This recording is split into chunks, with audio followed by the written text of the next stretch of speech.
தீபிகா, வங்கக்கடலில் உருவாகி கொண்டிருக்கக்கூடிய அந்த மோந்தா புயலானது இப்போது 970 கிலோமீட்டர் தொலைவில், சென்னையில் இருந்து 970 கிலோமீட்டர் தொலைவில் அந்த காற்றழுத்த தாழ்வு பகுதியானது மையம் கொண்டிருக்கிறது.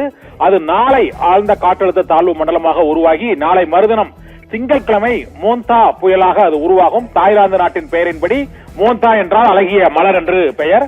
அது 27ஆம் தேதி காலை தென்மேற்கு மற்றும் அதை ஒட்டியுள்ள அந்த மேற்கு வங்கக்கடல் பகுதியில் புயலாக வலுப்பெறும் என்றும், அப்போது வடமேற்கு திசையில் அது நகரும் பொழுது அந்த புயல் எங்கே கரையை கடக்கும் என்பது இப்போது அதிகாரப்பூர்வமாக அறிவிக்கப்பட்டிருக்கிறது.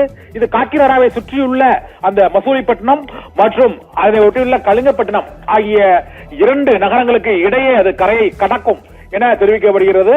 கரையை கடக்கும் போது 90 கிலோமீட்டரிலிருந்து 110 கிலோமீட்டர் வேகத்தில் புயல் காற்று, தரை காற்று அந்த மசூலிப்பட்டினம் கலிங்கப்பட்டினம் இடையே வீசும் எனவும் அறிவிக்கப்பட்டிருக்கிறது.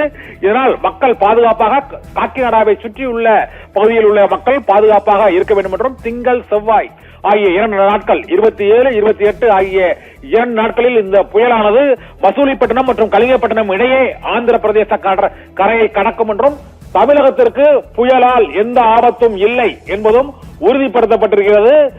27ஆம் தேதி சென்னையிலிருந்து 970 கிலோமீட்டர் தொலைவில் மையம் கொண்டுள்ள அந்த காற்றழுத்த தாழ்வு பகுதியானது அப்படியே வடமேற்கு திசையை நோக்கி நகர்ந்து காற்றழுத்த தாழ்வு மண்டலமாக நாளை வலுவடைந்து நாளை மறுதினம் மோந்தா தீவிர புயலாக உருவாகி நாளை மறுதினத்திற்கு பிறகு, அதாவது செவ்வாய்க்கிழமை அல்லது திங்கட்கிழமை நள்ளிரவுக்குள் ஆந்திர பிரதேசத்தின் காக்கிநாடாவை சுற்றியுள்ள மசூலிப்பட்டினம் கலிங்கப்பட்டினம் ஆகிய 2 இடங்களுக்கு இடையே அந்த புயல் கரையை கடக்கும் என இப்போது அதிகாரப்பூர்வமாக அறிவிக்கப்பட்டிருக்கிறது.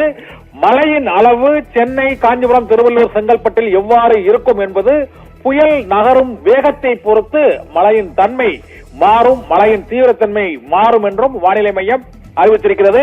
இதனால் திங்கட்கிழமை சென்னையிலிருந்து சுமார் 800 கிலோமீட்டர் தொலைவில் அந்த காற்றழுத்த தாழ்வு மண்டலமானது வடமேற்கு திசையில் ஆந்திர கடற்கரையை நோக்கி நகரும் பொழுது வேகமாக நகர்ந்தால் மழையின் அளவு தமிழகத்தில் குறையும்.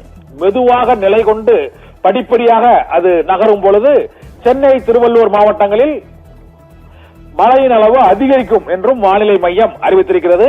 புயல் கரையை கடக்கும் இடம் அதிகாரப்பூர்வமாக தெரிந்திருக்கிறது. ஆந்திராவில் காக்கிநாடாவை சுற்றியுள்ள அந்த கலிங்கப்பட்டினம், மசூலிப்பட்டினம் இடையே மோந்தா தீவிர புயல் கரையை கடக்கும் என அறிவிக்கப்பட்டிருக்கிறது. தீபிகா.